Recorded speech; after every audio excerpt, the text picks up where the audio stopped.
All right, guys. Well, welcome to our class for today, writing winning offers that win in today's market. But really, one of the first things I want you guys to know is this is really strategies that are going to work in any market.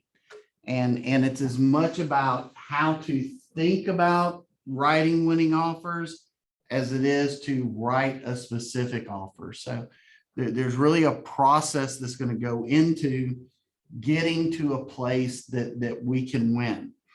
So when we talk about writing a winning offer, what do we mean by winning offer? What's going to be a winning offer?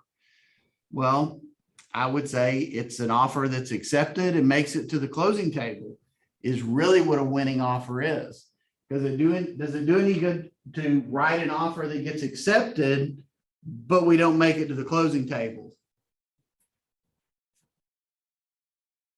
Say no. No, it doesn't. All right. So when we start trying to contemplate what is a winning offer, what does it look like? We've got a couple of things that we have to kind of balance together. And the first thing I want you to consider is what's the buyer's ability?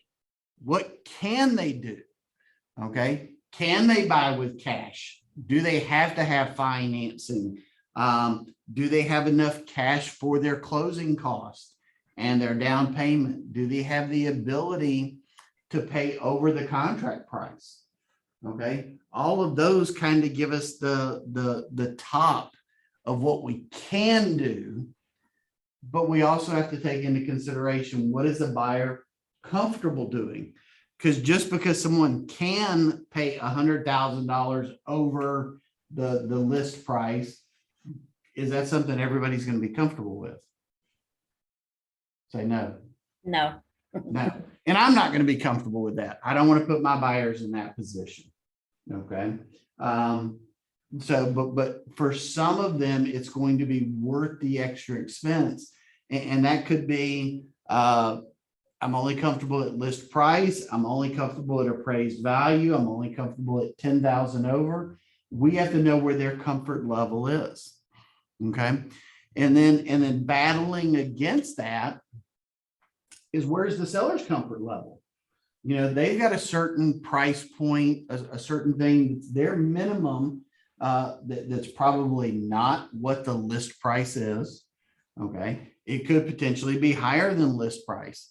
In today's market, do people list houses at a certain price with the expectation that it's going to sell for more? Yeah. And even a full price offer may not get accepted. Okay. It may be the timeline that we're having to think about and consider. They need a fast move, or they may need more time in their home while their other property is being built. Okay. They're not ready to be homeless for a month or 2 months. Okay. And we have to consider the competition. Okay. Who else is potentially putting in offers on that home? Because we know the more competition there is, what's going to happen to the price? Going up. Going up, right? Less competition means that we may have some flexibility in terms of price or other terms. And so these are things that we've got to know before we can even start putting together a winning offer. So the thing that I really want to challenge you with today is, where does writing winning offers start? Okay.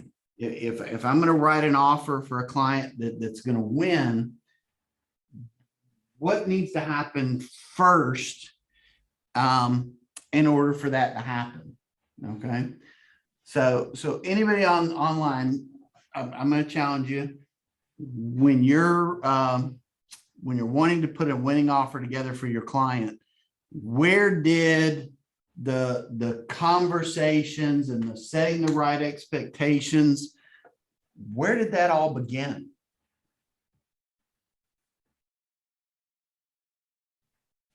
Anybody? It is a participatory class.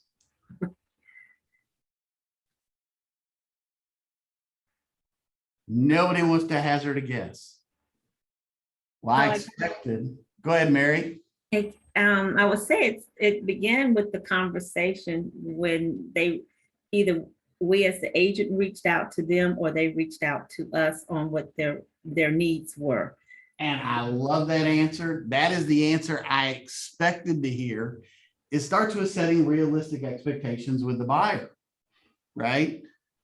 But is that really where it starts?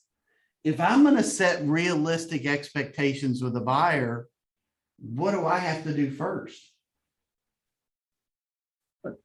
Know what they're looking for, I guess. Not necessarily. Okay. I know what they have to work with, understanding what. And I'm telling you, it starts even before that. Okay. It starts with you. How am I going to help somebody understand what's going on in the market and what competition looks like and what are all the options available to them if I don't know myself? Does that make sense? Yeah. Okay. So understand, successfully writing winning offers and helping your clients get under contract really starts with you knowing the market. Okay. It starts with you knowing your tools and you knowing your contracts. Okay. So let's talk about the market for a minute. What's going on in the marketplace right now that we ought to be thinking about and we ought to be communicating with our clients? Interest rates increasing. Interest rates are going up, okay? And when interest rates go up, what happens to their ability to qualify for a loan? It goes down, right? So they may not have quite the buying power that they had 2 months or 3 months ago, okay? When interest rates go up, what happens to our competition? Actually, it's a little bit lighter because now there's not as many buyers. There's some buyers that have taken themselves out of the market, or people that did qualify for that house no longer qualify for that house. Okay. And that's one of the reasons that we're seeing home price appreciation drop. Okay. Home prices are still going up, but are they going up at 15% year over year right now? No. What are we projecting over the next year to happen with home prices?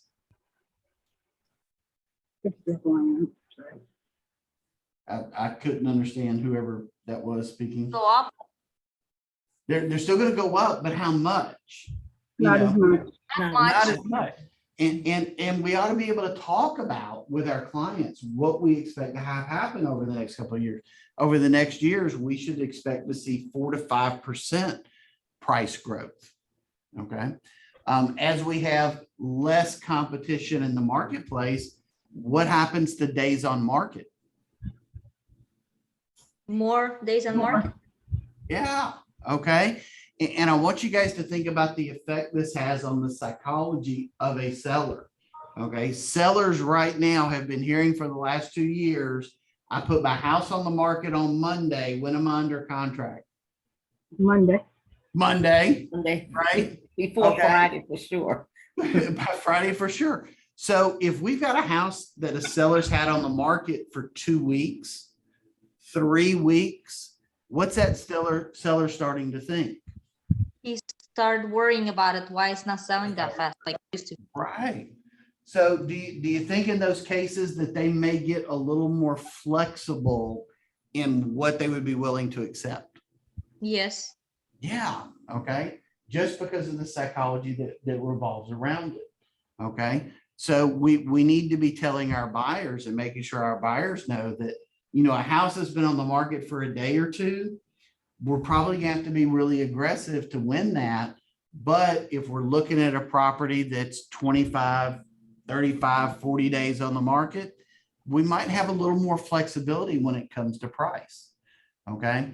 But if we don't know our market and don't know where the trends are and what's happening, you know, 2 years ago, a property that was on the market for 30 days, that was no big deal. That had very little to do with how sellers thought.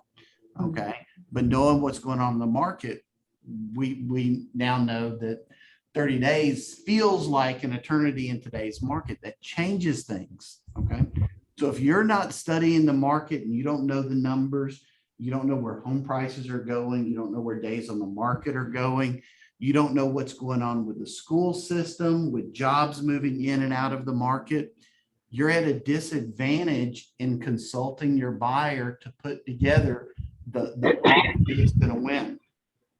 Okay.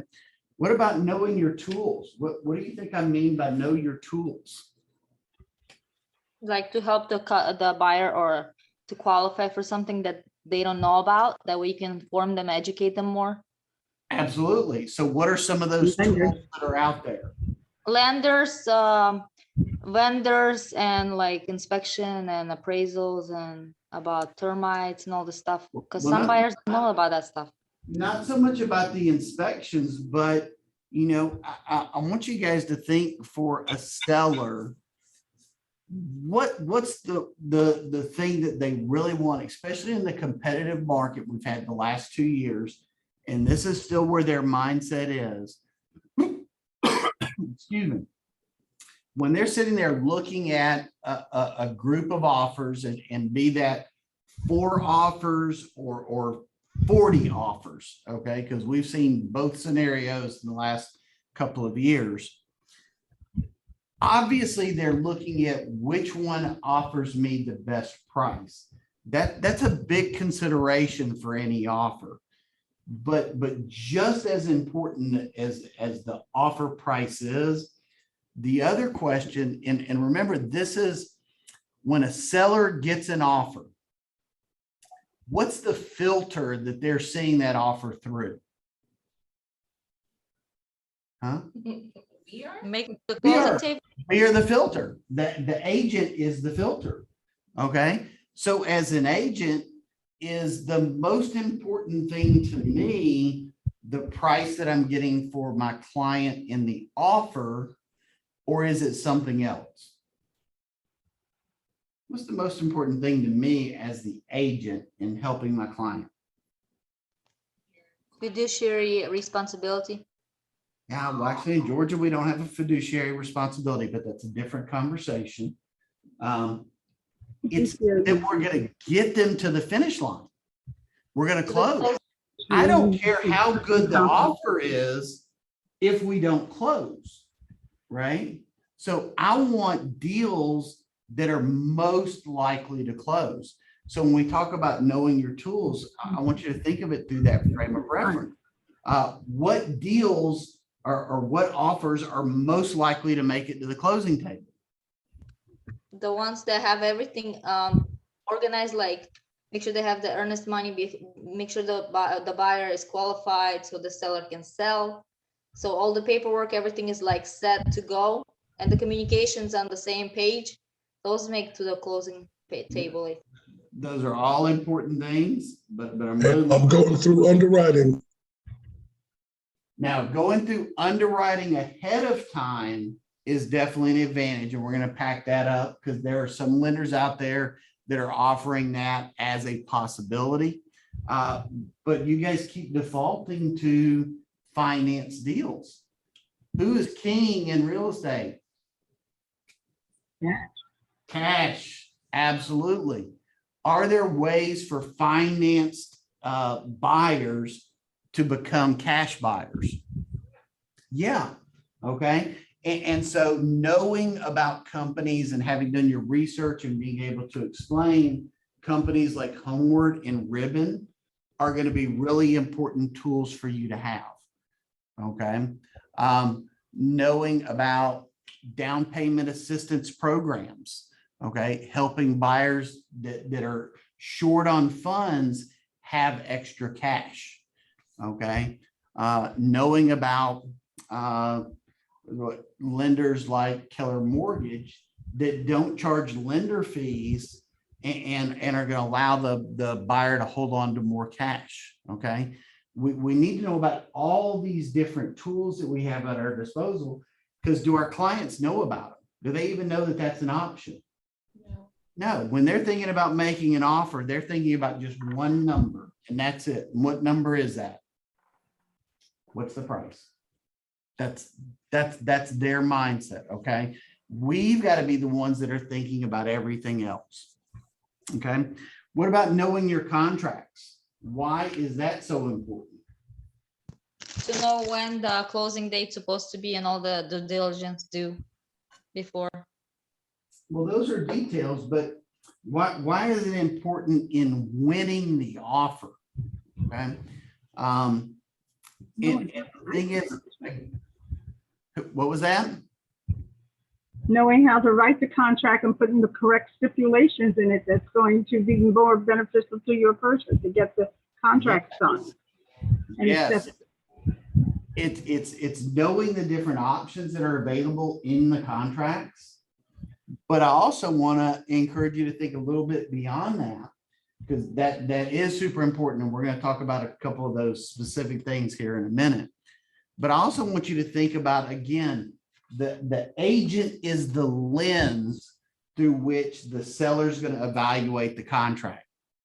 And when a listing agent gets a contract and it has blanks that shouldn't be there, when it has wrong information that's in there, when it's missing an exhibit that should be there, what does that listing agent think about that offer?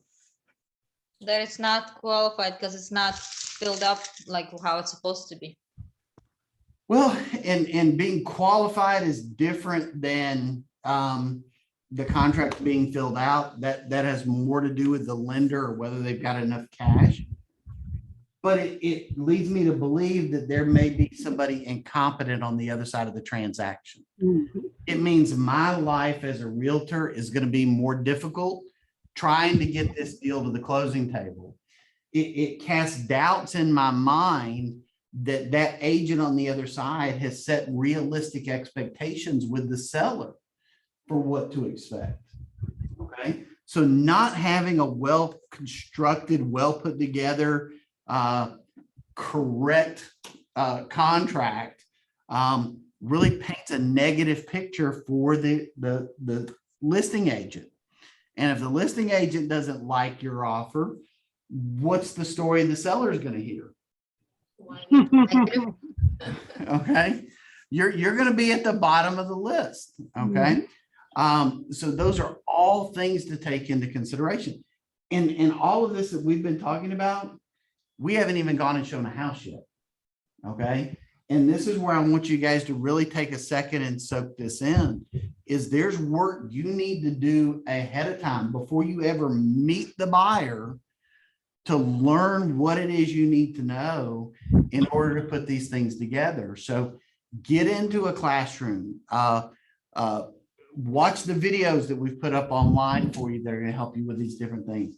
Print out your contracts, go through, review them, make sure you really understand them, and bring your questions to me or to the broker to make sure you know what you're doing. Write a test contract, write an offer on your own house and bring it to me and say, hey, Trey, this is just a practice offer. What am I missing? How would you receive this if you were the listing agent? Does everything look good? Did I forget anything? Okay. I'm glad to do that for you guys. Okay. So to do your homework to make sure you're in really good preparation so that when the opportunity comes for you to submit an offer, you've got all the tools, all the knowledge, all the scripts and conversations already prepared so that you're going to position your buyer to succeed. Okay. So I can't emphasize that enough. And for a lot of agents, they don't think about writing an offer until when? They find the house. And at that point, it's too late. You know, you can't go back and gather all that knowledge. You can't go back and have all those conversations with your buyer. You can, I mean, but you putting together the offer is going to be delayed. Everything's going to take you longer. Your buyers are going to become suspicious that, well, why are you telling me all this now? Why didn't you tell me all this before? They're going to feel manipulated at that point, that you're just trying to get the house under contract so you can get a commission. Okay. When we tell them stuff all up front, they see that as coaching. They see that as you being a consultant, that you're the ally in the conversation. Okay. So it starts a long time before we ever found the house. But let's flash forward. We had our buyer's consultation. We shared with them. We had really good conversations, found out what they were wanting, set expectations about what this is going to look like, and we found the house. Are we ready to write the offer? Or is there more work to do? There's more work to do. So a couple of things you first want to do. You viewed the house, you're standing out in the driveway. They're like, oh my God, Trey, this is the one. We absolutely love it. Let's put in an offer. Well, before you're ready to put that offer in, there's some more work that you need to go and do. And the first thing that I want you to do is talk to the listing agent. Okay. And there's lots of benefits to talking to the listing agent, but the specific things that we really want to do, okay, are one, we want to find out the house is still available. Okay. That's a real good reason to call them. Two, let's find out, is there anything besides price that's really important to the seller? Okay. Because we're not always going to be able to offer the most money. Remember, we're limited by our buyer's capabilities. Okay. I'm under contract on a house right now. We did not have the highest offer, but we had the fastest closed, and we were a power buyer. We were backed up and able to make a cash offer. And we won that deal, even though we were not the highest deal, because we could get them to the closing table the fastest, and they were confident that we were going to make it to the closing table. So finding out what's really important to the agent on the other side, super important. Okay. Do they want to stay in the home longer? Do we want to close faster? Do they need to stay in the home after closing for some period of time? Okay. Do we have any other offers on the property? Okay. Are the sellers looking to make a decision by a certain date? Okay. Can you send me the seller's property disclosure, the community association disclosure, lead-based paint disclosure, if they're not already in the MLS system? Okay. Those are all good conversations to have with the listing agent, and understand, what's the listing agent wanting to do? Help the seller. Help the seller. They want to get to the closing table, right? So you and the listing agent should be on the same side. They've got a seller that wants to sell. You've got a buyer that wants to buy. Everybody wants the same thing to happen. We just need to find a deal that works for everybody. That makes sense? And the only way we're going to know what works for everybody is to have really good conversations with the other side. And if we can build a good relationship with them, and we can show them that we're professional and we're prepared and we know what we're talking about, that elevates our offer. Okay. Besides the person that just blindly sent them an email with an offer attached. Okay. They know you're going to be there and you're going to be on top of everything. So that's super important. Next thing that we need to do is we need to talk to the lender. Okay.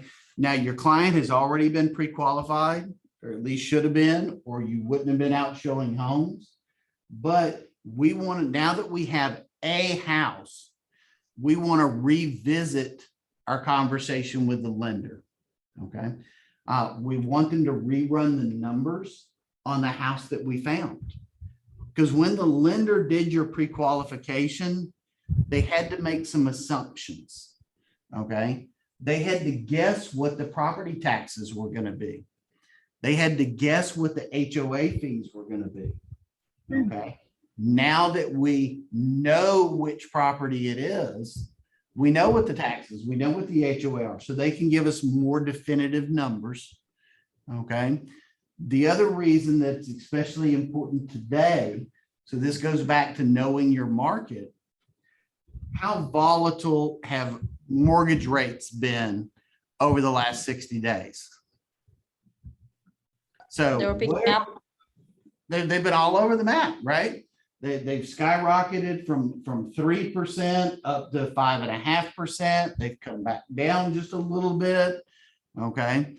We want to talk to the lender because the rate that they got pre-qualified at may not be the rate that's available today. They may not be able to qualify for as much house. Okay. So I want to make sure that that qualification is still there. Couple other things I want to find out from the lender. Now that we know the property, I want to know how they're doing on their timelines. Okay. How long do they anticipate it's going to take to get to the closing table? Okay. Because I've got to pick a closing date in my offer. I want to make sure my lender's confident they can make that happen. Okay.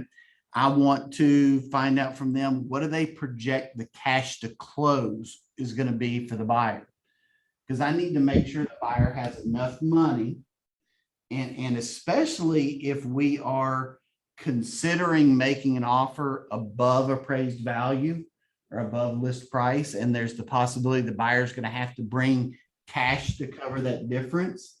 I want to make sure they've got their down payment, they've got their closing cost, and they have whatever that extra amount is in available resources.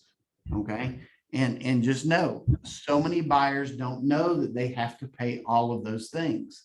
They're just thinking down payment. They haven't even considered what the closing costs are. So we want to get clarity on the closing cost. Okay. The other reason to talk to the lender is I want to set the stage in asking the lender to make a call to the listing agent after we submit the offer. Okay. It's one thing to get a pre-qualification letter. And if that listing agent on the other side did their job, they should be calling the lender and asking questions about where we at in the process of getting them approved, and do they see any reason it wouldn't make it to the closing table? In today's sellers market where buyers are competing against each other, I want to be more proactive than that. So I want to have my lender call the listing agent and say, hey, I just wanted to introduce myself, tell you about where we stand with John Doe. And I understand they made an offer on your property. And I'm available to answer any questions that you have. Okay. If you were the listing agent and you got that call from the lender for one of the buyers that had turned in an offer on a property, how are you going to receive that? Hopefully well, right? Okay.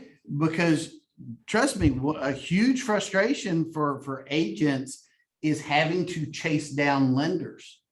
And if I've got confidence that it's going to be easy to reach the lender, it's going to be an easy transaction. They know their stuff, and that buyer is super qualified. That gives me a whole lot more confidence in that offer. Okay. Making sense so far? All right. Next thing we need to do before we put that offer together is we need to pull our comps and do our research.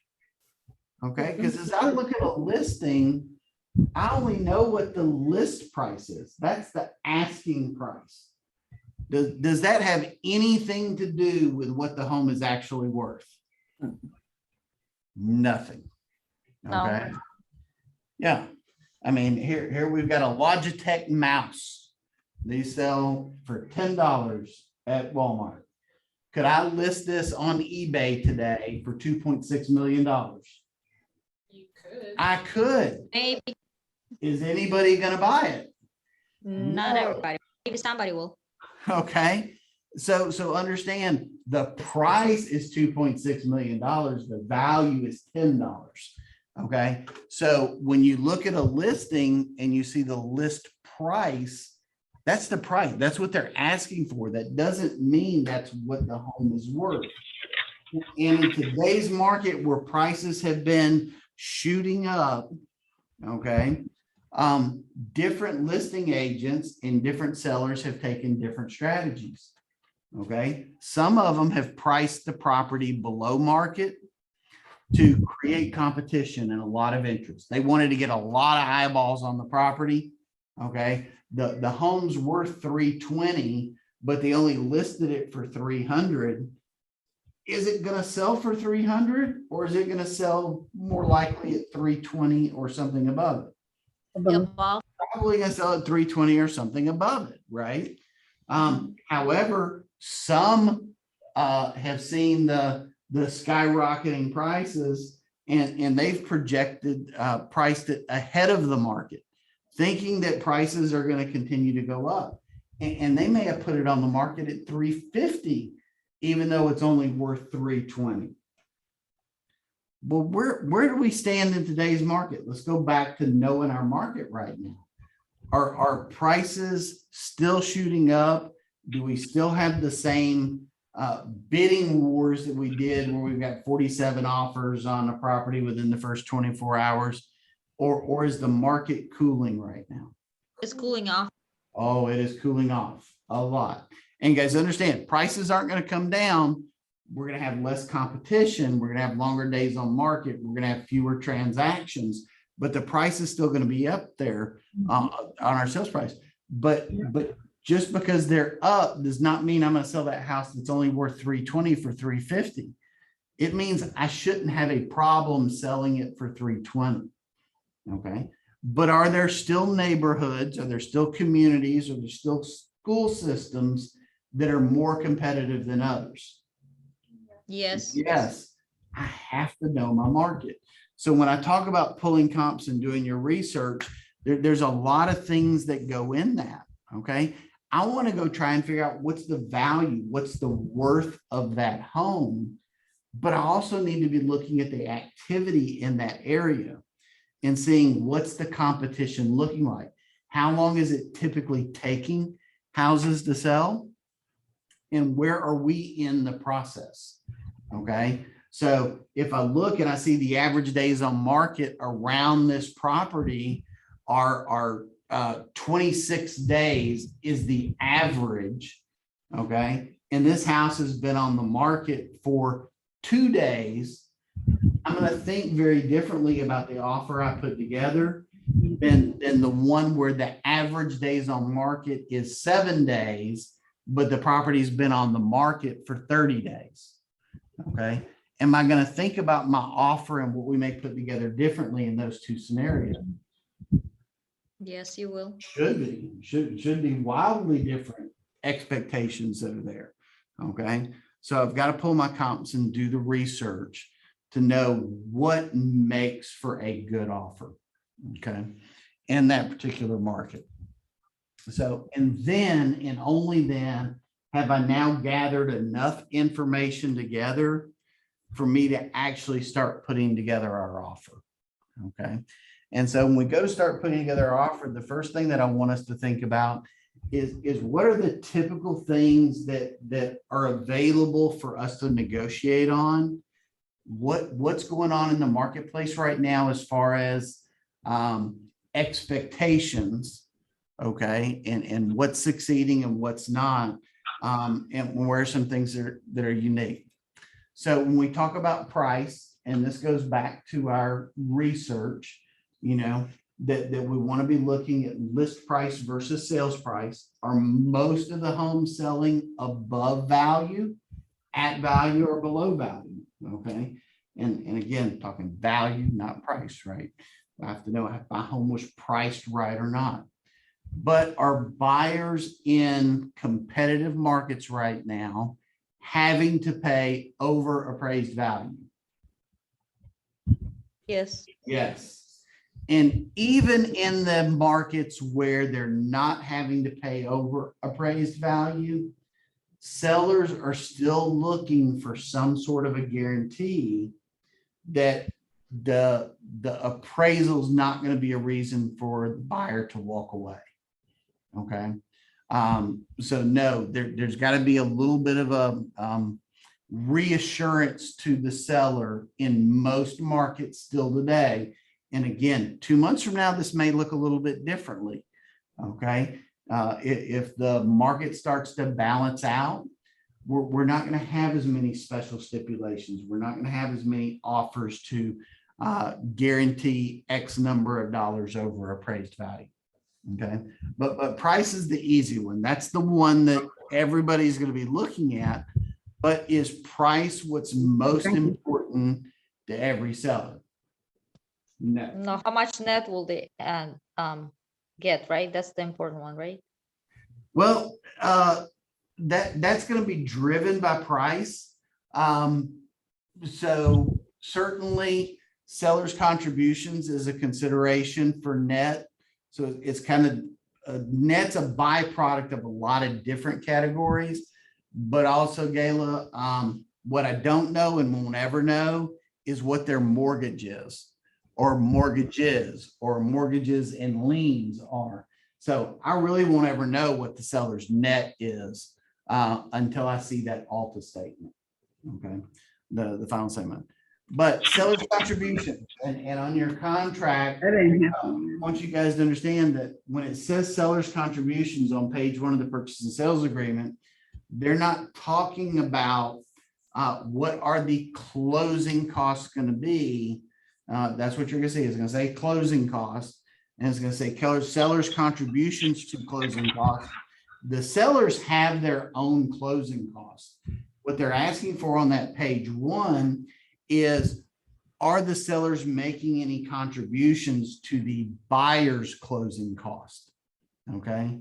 That's an important distinction. The sellers are still going to have their own closing costs. And in today's market, it's really funny because you have some sellers saying, I don't want to pay any closing costs.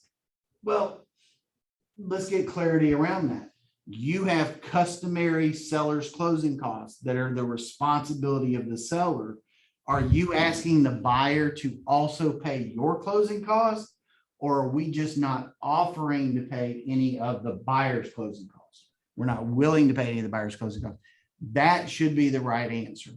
And so normally in today's contracts, you're going to see the seller's contributions is 0.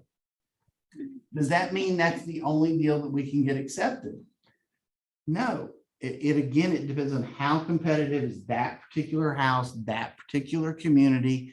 How aggressive is the price that we're offering? Okay, because there are some properties, we see it happen all the time, that have some seller's contributions, but that used to be what was normal, that we always had seller's contributions, and that's not the case anymore. Okay, next place, the closing date. Okay, now most sellers probably would prefer a faster close. Okay, but that's not always the case. Some want a slower close because of something going on in their world. They need time to move. They need time to get the home they're moving to closed on or built. Okay, so finding out what their preferences are there is a way that we can make our offer more attractive. But there is a limiting factor on this. Okay. Can the buyer close on the property as fast as they want? Can I just close in 8 days? Because I want to close in 8 days. Who usually determines the minimum amount of time it's going to take to close? The cash buyer. Lender. Well, the Lender. cash buyer is who will be able to do it the fastest, but it's usually in most transactions, the lender that's determining what's the minimum amount of time, because every lender has their own speed and they can only do the work so fast. Okay. So I encourage you guys, build relationships with very nimble, very fast lenders. We happen to have a really good one in-house that I recommend. Keller Williams, right? Well, Supreme Lending. So Yeah, they're fast. I love Keller Mortgage. I also love Supreme Lending. So Supreme Lending, like what? They said last time, 7-8 days. yeah, they can, 8 days is the legal minimum. so they can do it in 8 days. So the closing date and then possession date's a different conversation.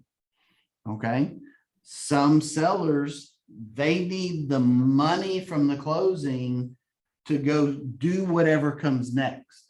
But they're not ready to move. They need that money earlier than they're ready to make the move. So they want to be able to stay a week, 10 days, 14 days, up to 60 days in the property after closing. Okay. And that may be something that your buyers, if they've got the flexibility to do that, to close on one day and not move in until 2 weeks, 3 weeks later, that may be a very desirable option to the seller. And so we want to take that consideration. Next one's due diligence. Okay. Do sellers want to see a long due diligence or a short due diligence? Short. Short, that is their preference. Okay. And in today's market, 5 to 7 days is what's normal. Okay. If you can do it faster than that, that's great. Okay. But know your inspectors, know what their timelines are and their capacity are. Okay.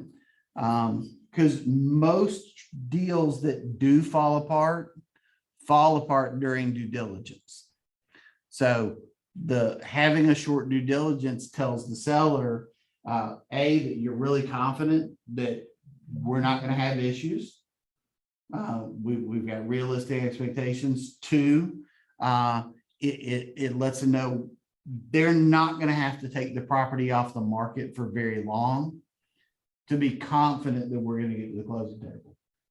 They're going to know in 5 short days whether we were able to work everything out.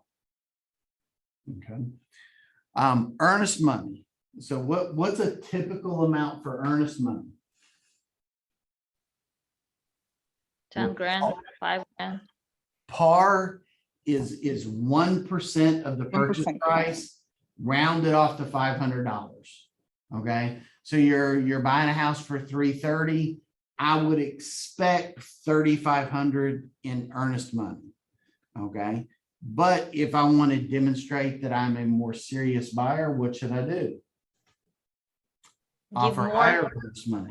Yeah. Okay. Now this puts pressure on you as the agent.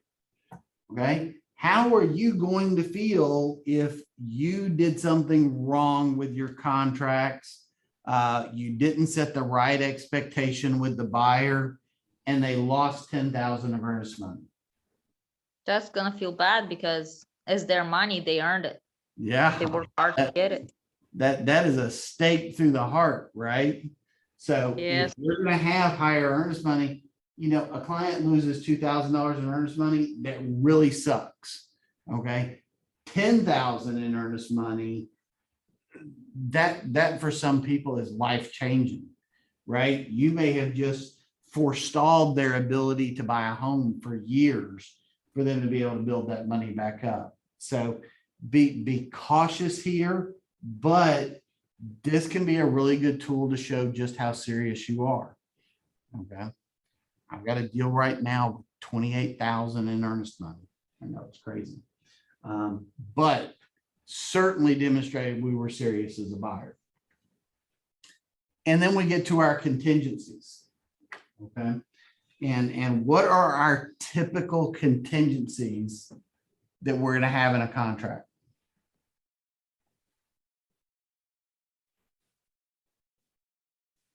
Not a trick question.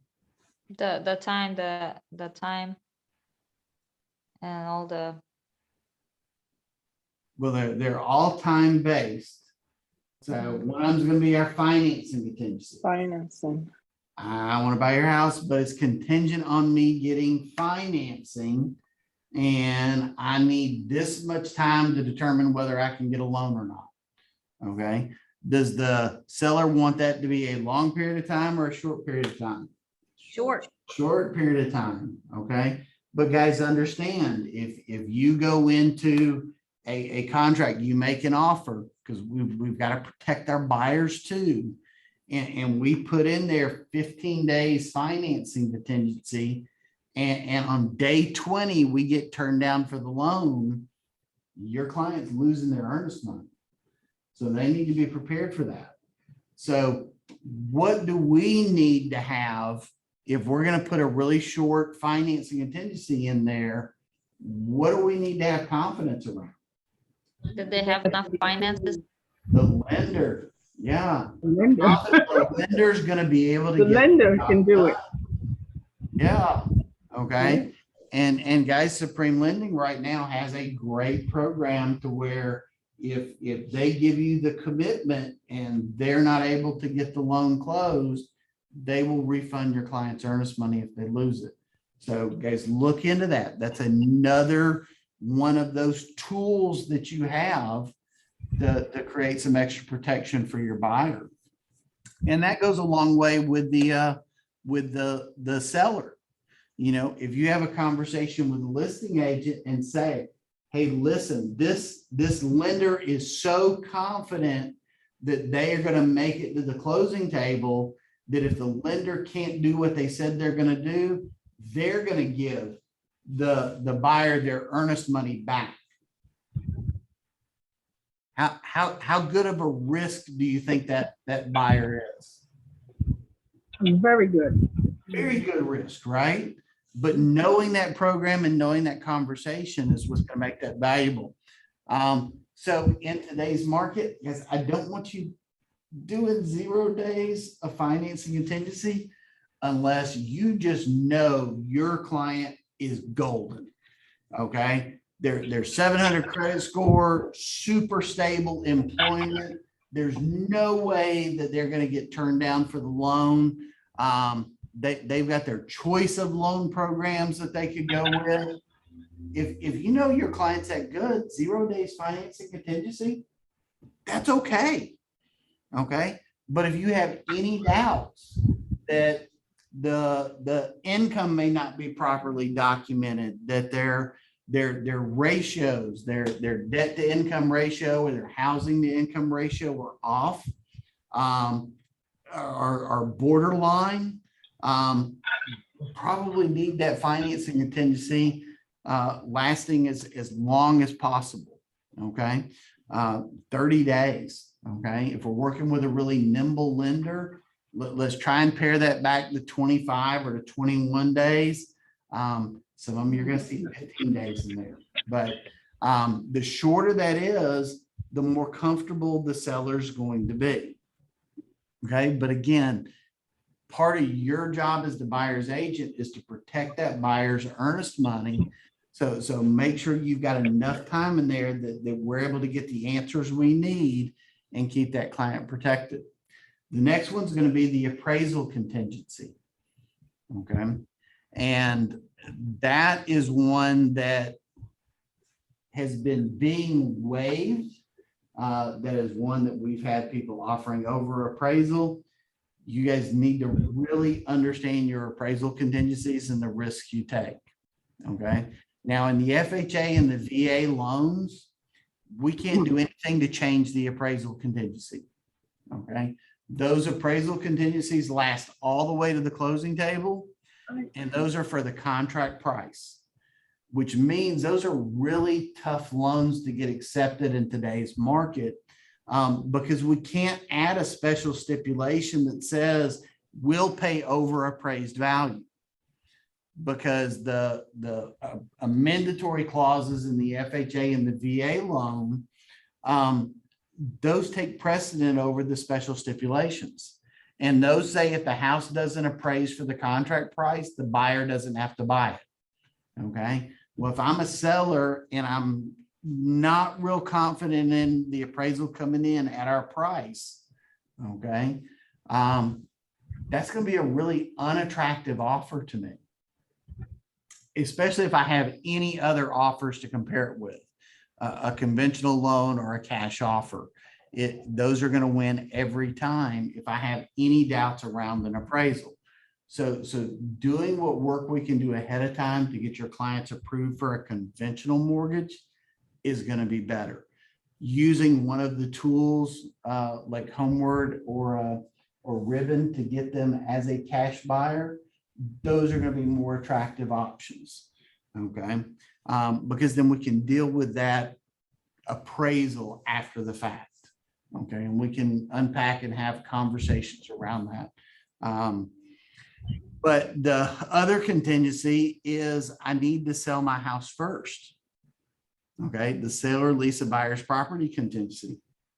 Is that an attractive offer at all in today's market? No. No, No.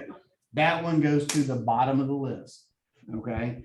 And so, and the reason that it is as a listing agent, I get to kind of do my research on the buyer.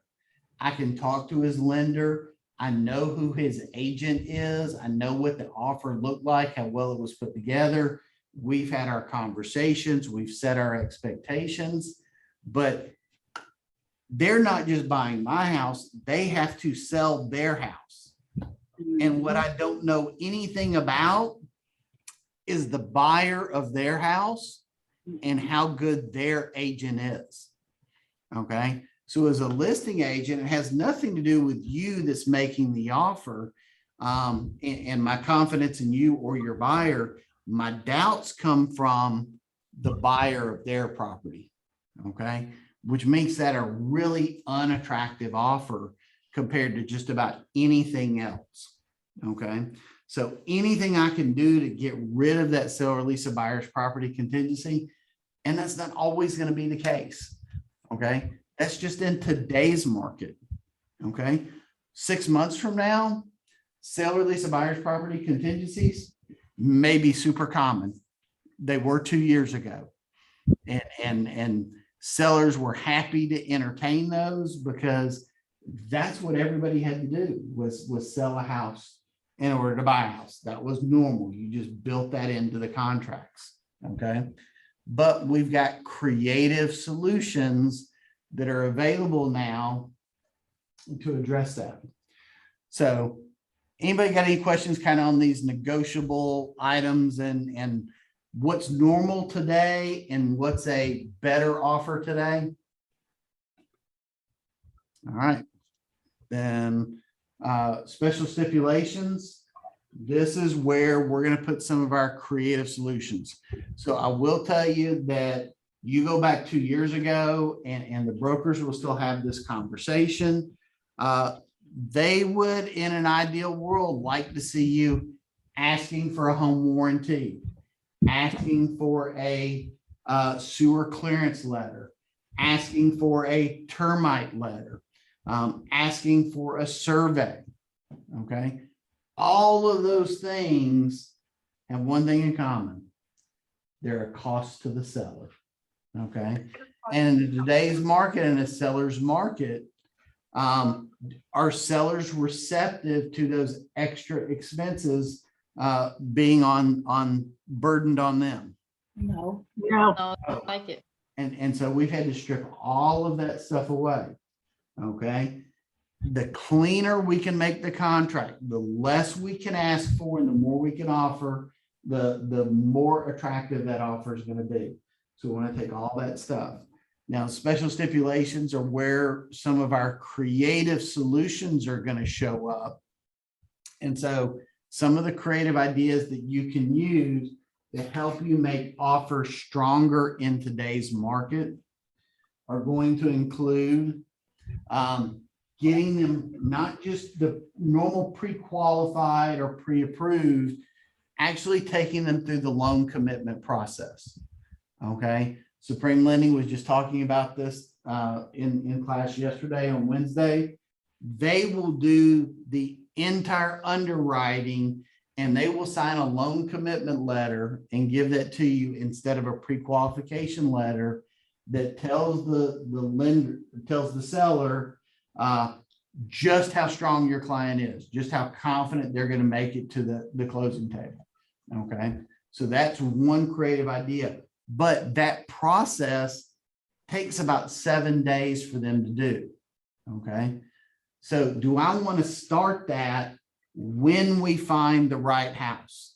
No. No, earlier. No, that needs to happen earlier That should happen right out of the buyer's consultation, and they've decided they're ready to start looking. Boom, we should start that process of getting that loan commitment letter from them. Okay.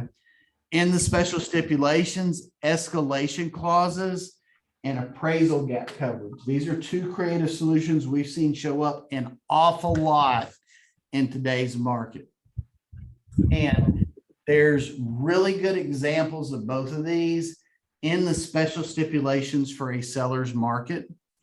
And an escalation clause, what that is for those that aren't familiar with that phrase, it says that we're offering this amount on the house. And if you have another offer, a better offer than that, that nets a higher amount to the seller, we'll increase our offer to $1,000 over the best offer, $1,500 over the best offer, $2,000 over the best, some amount over the best offer, up to a maximum amount of, and you have your cap. Okay. So you may have an offer, then this is, I just use this. Our offer was 505,000. Okay. We agreed to beat the next best offer by $2,500 up to 520. Okay. So we were willing to pay up to 520 on this house if it took that to win the offer. As it turns out, we won the offer at 505. The escalation clause didn't even come into calculation on ours, which was nice to have happen, but that's a byproduct of a softening market. Okay. So this is a way for us to compete in the marketplace because we don't know what anybody else is offering. Okay. And the buyer may be willing to pay more if that's what it takes, but they really would prefer to be at this place. Escalation clause is a great place to put them. Always. And a really good conversation to have with them around it is asking them if we found out tomorrow that the seller had accepted another offer. And 30 days from now, after they close, we go into the public records and we see that the house closed for 510, 520, whatever the number is. How are you going to feel? And if they tell you we're going to be pissed off, then we probably want to put an escalation clause in there and give it the option to bump up. Okay. Because the other side is going to have to document that they have a real offer that improves that price. Okay. The second one is the appraisal gap. And you guys really need to, if you're going to use this option, okay, and this has been extremely popular, use the special stipulation in the special stipulations for a seller's market. It's the third option that's on there. Okay. And if you need help setting it up, let me know. But basically what the appraisal gap coverage says is that we plan to buy the property for this amount, but if the appraisal comes in low, we'll pay the difference in cash as long as it's not more than this amount. Okay. So we're willing to buy the property for $380,000. Okay. And we're willing to pay up to $10,000 in gap coverage, meaning that as long as it appraises for 370 or higher, we'll buy the house for 380. If it appraises under 370, we're either going to have to renegotiate a new price or we're going to terminate the contract. Okay. That's the way those get set up. Even if you think the property is priced right and the offer that you make is going to be the appraised value, there's value in having the appraisal gap coverage. Okay. Because every agent knows that appraisals don't go always as we project them to.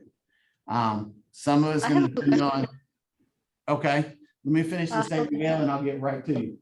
everybody knows that appraiser may have just woken up on the wrong side of the bed that day.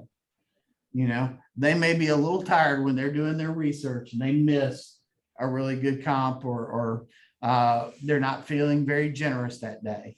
And your appraisal may come in a little bit low. Having that confidence to know that even if the appraiser's a little bit off of where we expect to be, we're still going to get our contract price. Okay, there's value in that. And we've seen a ton of these win with just $3,000 of gap coverage, $5,000 of gap coverage. This does not need to be, we're willing to pay up to $25,000 or $30,000 over appraised value. There's value in having just small gap coverage. Okay. All right, Gail, you had a question? Yes, I did. So I have a question. Sure. You said that about the over example over $10,000, right? And then like they can cancel. But what about the earnest money? They don't lose no earnest money, right? They don't, not in that Okay. case. So, Okay, thank you. and that special stipulation is written in such a way that says, if the difference is over this amount, buyer can either agree to pay the difference or terminate with no penalty, Okay. including the loss of earnest money. So that's in that language. So great question there. Thank you. All right. And then the other creative ideas, guys, are turning your clients into power buyers. Okay. And if you guys aren't familiar with that term, that is where a financed buyer or a contingent buyer is being backed by a large company that says, we've got the cash and we'll buy the house for cash, even if the buyer hasn't gotten their home sold or finished with their financing. Okay, that term is a power buyer. And there's a lot of players in that space right now. Okay, the two you've probably heard of and are familiar on some level are Homeward and Ribbon. They're the two biggest players, but this is a growing space. Okay, this is where Orchard lives. This is where a new player out of Austin that's just come to Atlanta, Up Equity, is. And you're going to see a ton more of these. One of the things that your traditional mortgage lenders are looking to do and are starting to implement is offering this as an option along with their mortgage. Okay. So you're very soon aren't going to go to a third-party company. Whoever it is that you'd be applying for your mortgage, they're going to give you being a power buyer as an option to you. And I would expect that to see that be pretty commonplace sometime in the next 18 to 24 months as more and more step into this space. But a lot of you guys may not be real familiar with Ribbon or Homeward. And so I wanted to spend, I know we're running just a little long, so if you guys need to go, you certainly can, but this is worthwhile that I want you to understand how Homeward and Ribbon work. And this is where we'll be wrapping up today. They're really powerful. The way this works is your client's going to apply with Homeward or they're going to apply with Ribbon, okay? And they're going to get approved much like they would for a mortgage. Okay, the big difference between Homeward and Ribbon, Homeward wants to be their mortgage company. Ribbon does not. Okay, so I want to start with Ribbon so you understand where the two different scenarios are. Is we're wanting to buy a house. Okay, so I want to buy the house, but I don't have my financing lined up yet. Or I'm not sure I can get it done fast enough. Okay. Or I need to sell my home first. And that's the more common one is I need to sell my home in order to buy my new home. Okay. And I'm sorry, you guys can't see that better. We're going to have a huge bulletin board here soon that everything will show up better at that time. But I need to sell my house. Wow, they've got terrible pins. I need to sell my house first to be able to buy a home. But here's my concern. I have no doubt that when I put my house on the market, that it's gonna go under contract really fast, and they're gonna want to close in 30 days. But I haven't found a house I want to move into yet. And I'm scared that I'm gonna have no place to live. Okay, that's a real concern for sellers in today's market, because what's our inventory look like? Small, right? They don't have a lot of options. Okay, the other issue here is I keep getting beat on the offers that I'm making. So I'm making offers on properties because I want to find the house I will gonna live in first, because I want confidence in where I'm going. But I keep losing out to other buyers because my home is contingent on the sale of my home, or it's contingent on financing. Okay. And in those cases, those aren't the most attractive offer. Who is king? Cash is king, right? So here's where Ribbon comes in. You go apply with Ribbon, and now I go looking for the house that I want to move into, and I make an offer with Ribbon backing me up. And that is a cash offer that we're making with Ribbon's backing, okay, on the new home. Well, we win the offer. That's where it starts. And guess what I want you to understand? For your consumer that needs to sell a home without, needs to sell a home in order to buy a home, it's hard for any buyer in today's market, even that has financing in place. The average consumer today is having to put in 7 offers to get one accepted. Trey, let me ask you a question. How does that differ from a bridge loan? The bridge loan is a lien on the property that you already have. Okay. So the loan that Ribbon is making is not a lien against anything else. Ribbon is actually buying the home Okay. if they end up buying it. That was a really good question, Diane. But for these power buyers, somebody that's backed up, they're averaging 1 offer to get a house accepted. So your buyer client finds their dream home. They want the best chance to win the offer, become a power buyer. They're much more likely to get that offer accepted. So here's how Ribbon makes money. Okay. And there's 2 different tiers to their service. So the first one is 1%. Okay. And this 1% is, we made an offer with Ribbon's backing. Okay. And this is I'm going through this right now on a transaction. So I know this scenario really well. We got our offer accepted. Awesome. Immediately we put their house on the market, and we're trying to get it under contract and get all of the financing done with their mortgage company to buy the new house. So we're trying to close on this one and fund on the purchase without Ribbon. Okay. If I'm able to successfully do that, my clients pay 1% of the purchase price. Okay. On the new home, because all Ribbon had to do was show us their bank account to help us win the offer, but they didn't have to spend the money. Okay. That's 1%. Okay. Now, in my case, we got their home under contract, but we're not going to close before the contract date on the house we're buying. So my clients are going to end up having to spend 2.4%. Okay. Because Ribbon is actually going to buy the house for them. They're going to own the house. Okay.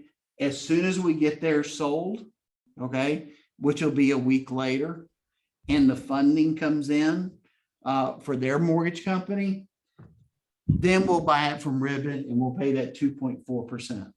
Okay. Now, as soon as we close, in our case, we're closing on their house on the 31st, they can move in on the 31st.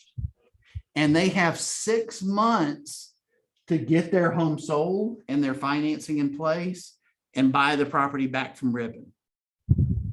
Okay. Now they'll pay rent for whatever time that they're in there.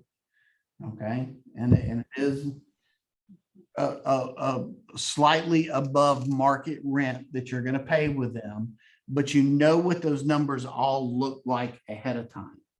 Okay. So the other thing that I want you guys to take into consideration is there's going to be sellers out there and buyers that this is going to be a convenience for them too. Okay. Because normally if I sell a house and buy a house and I had to sell before I buy, I close on both of them on the same day, Mhm. which means I needed to be fully moved out of my house and everything on a U-Haul truck in the morning and then moving into the other in the afternoon. Okay. Unless I had some sort of a temporary occupancy agreement. Okay. But this enables you, if you want to go this route, we've already established people will spend a lot of money on convenience, right? All the iBuyers that are out there that people are selling their house to, Open Door and OfferPad and companies like that, they're accepting $10,000, $15,000, $20,000 less for the property just because it's easy, right? Understand, this makes it easy for them. Ribbon buys their new house. They move into the new house. They can then take their time with the move. They can get their house all fixed up, sell it vacant for maximum dollar, and hopefully make back some of that 2.4%, if not exceed it. And they had a whole lot less stress in their life. Okay. Does that make sense? Yeah. So this is how Ribbon works. Homeward is similar, but I told you Homeward wants to be their lender. Okay. So Homeward right now, and they're working on another product that mimics what Ribbon does. And in terms of you pay a lower price if you're able to get your home sold and get the financing before closing. If you go through Homeward, Homeward is going to buy the home. Okay. There's not an option there of we bypass Homeward buying it and we go straight to us buying it. If we decide to go the Homeward route, you're committing to the Homeward route. And then if we use Homeward for the mortgage, 1.4% is the price that we're going to pay. And 2.4% is the price we're going to pay if they're not. Okay. And those prices can change and fluctuate a little bit with the market, but that's their basic setup right now. Okay. So with Homeward, Homeward's definitely going to buy it. You're going to have the option to move in, and then you're going to buy it back from Homeward once you've sold and got your financing in place. But this turns your clients into that cash buyer, which we already established cash is king, and it's what sellers really want to have. This is a really strong way to make your offer stand out. You just have to have the scripts and the conversation and be able to sell the value of using one of these services to your buyer. Because what are they looking at? Okay. In my case, it's a $500,000 property, 2.4%. That's a $12,000 fee that they're paying to Ribbon. Okay. That's a pretty good chunk of money, right? So you've got to be able to justify to them, why is that $12,000 worth it? Okay. And in our case, it was, we knew that was the only way we were going to get the home that they wanted, because we knew we were in competition. Okay. But we don't want to make this decision at the last minute. Go ahead early in the you working with them, get them pre-qualified with Ribbon or Homeward or another one of the partners, so that if we find that house that we know it's going to be competitive and this is what it's going to take to win it, we have that as an option, because that qualification is going to take a few days. in order for that to happen. Okay, so you do the qualification, Ribbon says, okay, we'll stand behind them up to this dollar amount. Okay, in my case, Ribbon was willing to stand behind my buyers up to 525,000. Okay, we brought a hot property for 505. Okay, but then when we found the property, Ribbon has to approve the property and says, yes, we'll pony up 505,000 for this property. Okay, so there's two different approvals that have to happen in there. We don't want to wait until we found the house and then try and put that together in a shorter period of time, because we may not have that time. That seller may take another offer if we don't move quickly. And guys, the closing thing I want to share with you, just as a little bit of a bonus, the other way you can win in today's market is with backup offers. Okay, buyers are competing to be in first place. Okay, property goes on the market, it's 3 days on the market, everybody wants that property, and they're getting multiple offers there. You get beat out, don't quit. Go back to that listing agent and ask them, hey, are you guys willing to entertain a backup agreement? Okay, and a backup agreement, and you may have to explain this to them, because this is one of the most poorly trained, poorly explained opportunities that agents with other brokerages just, they're not familiar with the concept.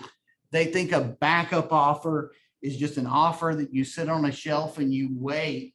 And if the other one falls apart, then you pull it down and you negotiate the rest of the deal then. That's not a backup offer or a backup agreement. A backup agreement is a fully negotiated, fully signed and executed binding contract that says if the other deal falls apart, you are now the buyer.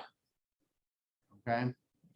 And if you guys need help with that, I can certainly help with that, but you don't have people lining up to compete for second place.